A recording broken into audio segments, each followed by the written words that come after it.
நெஞ்சத்தை கில்லாதே இன்னைக்கான எபிசோடில் என்ன நடக்க போகுதுன்னு பார்க்கலாம் வாங்க. என்னோட ரிவ்யூ பிடிச்சிருந்தா லைக் பண்ணுங்க. கிரண் கிட்ட ஆஃபீஸ் ஸ்டாஃப் எல்லாரும் பேசிட்டு இருக்காங்க. என்னப்பா கிரண், மொத்தமாக போச்சா? நீ என்னென்னவோ சொன்ன, ஆனால் கௌதம் சாரும் மதுமிதா மேடமும் சந்தோஷமாக தான் இருக்காங்க. மேடமோட பர்த்டேவை செலிப்ரேட் பண்ணுறதுக்காக கௌதம் சார் பார்ட்டி வைக்கிறாரு பார்த்தியா? நம்ம எல்லாரையும் கூட இன்வைட் பண்ணியிருக்காரு. கண்டிப்பாக அவங்க ரெண்டு பேரும் சந்தோஷமாக தான் இருக்காங்க. நீ தான் என்னென்னவோ சொல்லிட்டு இருக்க, அவங்க உன்னதான் லவ் பண்ணுறாங்க அப்படி இப்படின்னு சொல்கிற. அதெல்லாம் எதுவும் கிடையாது. உன் பேச்சை நம்பி நாங்கள் சந்தோஷ் சார்கிட்ட திட்டு வாங்கினது தான் மிச்சம் அப்படின்னு சொல்ல, உடனே கிரண் வந்துட்டு அதெல்லாம் கிடையாது, மதுமிதா என்னதான் லவ் பண்ணுறா, அவளுக்கு நான் ரொம்ப பிடிக்கும் அப்படின்னு சொல்ல, அது எப்படி நீ சொல்கிற? அதெல்லாம் எதுவும் கிடையாது, அவங்க ரெண்டு பேரும் சந்தோஷமாக தான் இருக்காங்க அப்படின்னு சொல்ல, உடனே கிரண் வந்துட்டு நான் உங்களுக்கு ப்ரூவ் பண்ணுறேன். கௌதம் பர்த்டே பார்ட்டிக்கு முன்னாடி நான் ஒரு பர்த்டே பார்ட்டி வந்து அரேஞ்ச் பண்ணுறேன். அந்த பர்த்டே பார்ட்டிக்கு தான் கண்டிப்பாக மதுமிதா வருவா. நீங்கள் எல்லாம் பார்க்க தானே போகிறீங்க, நீங்கள் பாருங்கள் அப்படின்னு சொல்கிறாங்க. அதை கேட்டு அப்படி மட்டும் மேடம் வந்துட்டாங்கன்னா எங்களோட ஒரு மாத சேலரியை வந்து நாங்கள் உங்களுக்கு கொடுத்துட்றோம் அப்படின்னு சொல்ல, சரி இப்போவே ரெடியாக இருந்துக்கோங்க எல்லோரும், நீங்கள் 1 month சேலரி எனக்கு தான் கொடுக்கணும்.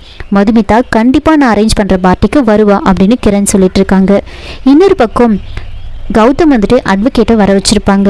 அங்கே சந்தோஷ் இருப்பாங்க. சந்தோஷை வந்து வெளியில் போக சொல்லிடுறாங்க. சந்தோஷ்க்கு என்ன இவன் எப்பவுமே இவன் இப்படிலாம் நடந்துக்க மாட்டான், நம்மளை எதுக்காக வெளியில் போக சொன்னான், இவனோட நடவடிக்கையே சரியில்லையே அப்படின்னு யோசிச்சுட்டு இருக்காங்க. அட்வொகேட் கௌதம் கிட்ட வந்து பேசுகிறாங்க. கௌதம், நீங்கள் நல்லா யோசித்து பார்த்துக்கோங்க, இந்த விஷயம் கண்டிப்பாக பண்ணியே ஆகணுமா, இதனால் உங்களோட ரெப்புடேஷன் பாதிக்கப்படுமே அப்படின்னு சொல்ல, கௌதம் நான் நிறைய முறை யோசித்து பார்த்துட்டேன், எனக்கு இதுதான் சரின்னு தோணுது, எப்பவுமே நாம் அடுத்தவங்களுக்கு கஷ்டம் கொடுக்கக்கூடாது அப்படின்னு வந்து சொல்கிறாங்க. சரி உங்களுக்கு ஓகேனா ஓகே, இருந்தாலும் ஒரு முறை நீங்கள் யோசிச்சு பாருங்க அப்படின்னு சொல்ல, கௌதம் அதெல்லாம் இல்லை, நான் யோசிச்சு முடிவு பண்ணிட்டேன், டாக்குமெண்ட் எல்லாம் ரெடியாக இருக்கா அப்படின்னு கேட்க, எல்லாம் ரெடியாக இருக்குது, உங்களுக்கு சம்மதம்னு சொல்லி ஒரு சைன் மட்டும் பண்ணிவிடுங்க அப்படின்னு சொல்லி அந்த டாக்குமெண்ட்டை கொடுக்குறாங்க. கௌதமும் சைன் பண்ணிவிடுவாங்க. அட்வொகேட் அங்கேருந்து கிளம்பிடுறாங்க. சந்தோஷில் வந்து கௌதம் கிட்ட வந்து கேட்குறாங்க, என்ன கௌதம் என்ன அப்படின்னு கேட்க, அன்றைக்கி ஏதாவது சர்ப்ரைஸ் பண்ண போறியா, என்ன விஷயம் அப்படின்லாம் கேட்க, ஈவினிங் நீ பார்க்க தானே போகிற, பார்ட்டியில் உனக்கே எல்லாமே தெரிஞ்சிடும் அப்படின்னு வந்து சொல்கிறாங்க. இடையில மதுமிதா வந்து கௌதம்க்கு கால் பண்ணுறாங்க. இல்லை ஏன் நீங்கள் ஒரு மாதிரி இருக்கீங்க, நைட்டு ரிங் ப்ரெசென்ட் பண்ணீங்க, காலையில் எழுந்திரிச்சு கேக் ஊட்டினா வேண்டான்னு சொல்லிட்டீங்க, என்னதான் உங்களுக்கு பிரச்சனை அப்படின்னு கேட்க, அதெல்லாம் ஒன்றும் இல்லை அப்படின்னு சொல்கிறாங்க. சரி உங்ககிட்ட கேட்கலாமா வேண்டாமான்னு தெரியல, நீங்கள் எதுவும் சர்ப்ரைஸ்னு சொன்னீங்களே அது என்னன்னு சொல்லுங்கள் அப்படின்னு கேட்க, பொறுமையாக இருங்க, பார்ட்டியில் எல்லாமே நீங்கள் தெரிஞ்சுப்பீங்க அப்படின்னு சொல்லிட்டு கௌதம் ஃபோனை வச்சுருவாங்க. அதுக்கப்புறம் பாட்டி மதுமிதாக்காக ஒரு சாரீ வந்து எடுத்து கொடுக்குறாங்க. மதுமிதா வந்து கார்த்திகை தீபத்துக்கு வந்து விளக்கெல்லாம் ஏற்றி வச்சிட்ருப்பாங்க. அங்கே இன்னொரு பக்கம் என்ன நடக்குதுன்னா, ஸ்ருதி வந்து ஷாப்பிங்காக கிளம்பிட்டு இருப்பாங்க. ஸ்ருதி வந்து கிளம்பி அவங்க வேறு இடத்துக்கு போகும்போது கரெக்டாக வந்து ஸ்ருதியோட ஹேண்ட்பேக்லேருந்து கிரண் வந்து என்ன பண்ணுறாங்கன்னா அவங்களோட மொபைலை வந்து எடுத்துருவாங்க. ஸ்ருதி அங்கேருந்து கிளம்பி வெளியில் வந்துடுவாங்க. கிரண் வந்து யோசிக்கிறாங்க, நாம் வந்து மொபைலை எடுத்துட்டோம், இப்போ நாம் ஸ்ருதி மெசேஜ் பண்ணுற மாதிரி மதுமிதாக்கு மெசேஜ் பண்ணணும் அப்படின்னு உடனே ஒரு மெசேஜை வந்து டைப் பண்ணுறாங்க. கிரணோட நடவடிக்கையே சரியில்லை, எனக்கு ஏதோ தப்பாக படுது, நான் உடனே உன்னை பார்க்கணும், சீக்கிரம் வா அப்படின்னு ஒரு மெசேஜ் வந்து அனுப்புகிறாங்க. உடனே மதுமிதா இதை பார்த்துட்டு என்ன இப்படி அனுப்பியிருக்கா அப்படின்னு உடனே வந்து ஸ்ருதிக்கு வந்து கால் பண்ணிகிட்டே இருக்காங்க. கால் பண்ணட்டும்னு கிரண் வந்து ஃபஸ்ட்டு கால் வந்து அட்டன் பண்ண மாட்டாங்க. செகண்ட் டைம் கால் பண்ணும்போது கிரண் வந்து அட்டன் பண்ணி ஸ்ருதி மாதிரியே பேசுகிறாங்க. அப்படியே பதட்டமாக பேசுகிற மாதிரி பேசுகிறாங்க. எனக்கு இந்த வாழ்க்கையே பிடிக்கல, நான் வந்து வாழவே விருப்பப்படலை, நான் மொத்தமாக முடிச்சுக்கலான்னு நினைக்கிறேன் அப்படின்னு சொல்ல, மதுமிதா ஏண்டி நீ இப்படி லூஸு மாதிரி பேசுகிறேன், நீ முதல்ல இந்த மாதிரிலாம் வந்து யோசிக்காத, நான் வரேன் அப்படின்னு சொல்ல, வேண்டாம் நான் கெட்டு போகிறேன், நீ நிம்மதியாக இரு, உன் நிம்மதியை நீ கெடுத்துக்காத, நான் முடிச்சுக்கிறேன் மொத்தமாக அப்படின்னு சொல்ல, இங்கே பாரு ஸ்ருதி, நீ அந்த மாதிரி எந்த ஒரு தப்பான முடிவும் எடுக்கக்கூடாது, நான் வர வரைக்கும் நீ பொறுமையாக இருக்கணும் அப்படின்னு சொல்லிட்டு மதுமிதா வந்து ஃபோனை வைக்கிறாங்க.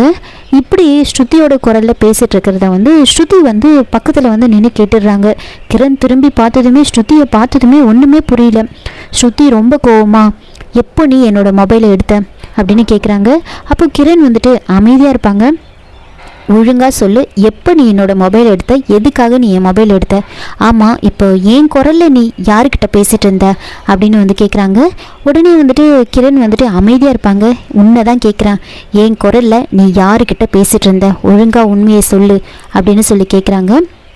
அதுக்கு கிரண் வந்துட்டு அமைதியாகவே இருப்பாங்க. இங்கே பாரு ஒழுங்காக சொல்லு அப்படின்னு சொல்லிட்டு மொபைலை பிடுங்கி பார்க்குறாங்க. அதில் ஸ்ருதியோட மொபைல்லேருந்து அவர் மதுமிதாக்கு அனுப்பின மெசேஜு, அந்த காலு எல்லாமே வந்து பார்க்குறாங்க. அட பாவி, மதுமிதாக்கு கால் பண்ணி பேசியிருக்க, நீ எதுக்காக நீ பேசின அப்படின்னு கேட்டுட்டு மெசேஜை பார்த்ததுக்கப்புறம் தான் இப்படி ஒரு மெசேஜ் அனுப்பியிருக்கேன், உனக்கு கொஞ்சம் கூட அசிங்கமாகவே இல்லையா, எதுக்காக நீங்கள் மதுமிதாவை வர வைக்கிற அப்படின்னு கேட்க, அவளோட பர்த்டே, அதனால் அவள் பர்த்டே செலிப்ரேட் பண்ணுறதுக்காக வர வைக்கிறேன் அப்படின்னு சொல்ல, உனக்கு கொஞ்சம் கூட அசிங்கமாகவே இல்லை, உன் பொண்டாட்டியை பக்கத்தில் வச்சுக்கிட்டே வேற ஒரு பொண்ணை வந்து பர்த்டேக்கு கூப்பிட்றேன்னு சொல்கிறேன், அசிங்கமாக இல்லை உனக்கு அப்படின்னு கேட்க, ஏன் இப்படியெல்லாம் பண்ணுற, எங்கள் அப்பாவை வர சொல்லட்டுமா அப்படின்னு கேட்க, உடனே கிரண் வந்துட்டு வர சொல்லு, என்ன உங்கள் அம்மா அப்பா என்ன பெரிய ஆளா, அப்படி ரொம்ப பண்ணிட்டு இருக்க, வர சொல்லு அப்படின்னு சொல்கிறாங்க. உனக்கு ஏன் உன் புத்தி இப்படியெல்லாம் போகுது, ஏதோ சின்ன சின்ன தப்பாக பண்ணிட்டு இருக்கேன்னு பார்த்தா இப்படி ஒரு பெரிய தப்பு பண்ணுறியே, அசிங்கமாக இல்லை உனக்கு அப்படின்னு கேட்க, உடனே கிரண் வந்துட்டு ஆமாம், எனக்கு ஒன்று சுத்தமாக பிடிக்காது, எனக்கு மதுமிதா தான் பிடிக்கும், நான் அவளை தான் லவ் பண்ணுறேன், என் மனசில் அவள் தான் இருக்கா, உன்னை சுத்தமாக பிடிக்கல எனக்கு அப்படின்னு சொன்னதுமே, ஏன் இப்படி அவள் வாழ்க்கையை கெடுக்கிற, எதுக்காக நீ இப்படியெல்லாம் பண்ணுற, முதல்ல அவளுக்கு ஃபோன் பண்ணி வர வேண்டான்னு சொல்லு அப்படின்னு சொல்ல, கிரண் அமைதியாக இருப்பாங்க. சரி நீ சொல்லலைன்னா என்ன, நானே சொல்கிறேன் அப்படின்னு மொபைலை வந்து எடுத்து கால் பண்ணலான்னு வராங்க. கிரண் வந்துட்டு சொல்லாத அப்படின்னு மொபைலை வந்து ஸ்ருதி கையிலேருந்து பிடுங்குறாங்க. அப்படியே ஸ்ருதியை வந்து அடிச்சுட்டு அப்படியே பெட்டு மேலே வந்து தள்ளிடுவாங்க. ஸ்ருதி அப்படியே மயங்கி விழுந்துருவாங்க. இன்னொரு பக்கம் மதுமிதா, இவ வேற இப்படி மெசேஜ் அனுப்பியிருக்காளே, நாம் என்ன பண்ணுறது, கௌதம் வேற நம்மளை எங்கேயும் போகக்கூடாதுன்னு சொல்லியிருக்காங்க, கௌதம் வீட்டுக்கு வரப்போ நாம் இல்லைன்னா என்ன ஆகும், என்ன பண்ணுறதுன்னு தெரியல அப்படின்னு அங்கே வந்து மதுமிதா குழம்பி போயிருப்பாங்க. இதோட இந்த எபிசோடை வந்து முடிச்சிருக்காங்க. என்னோட ரிவ்யூ பிடிச்சிருந்தா லைக் பண்ணுங்கள், மறக்காமல் சப்ஸ்கிரைப் பண்ணுங்கள். தேங்க்யூ.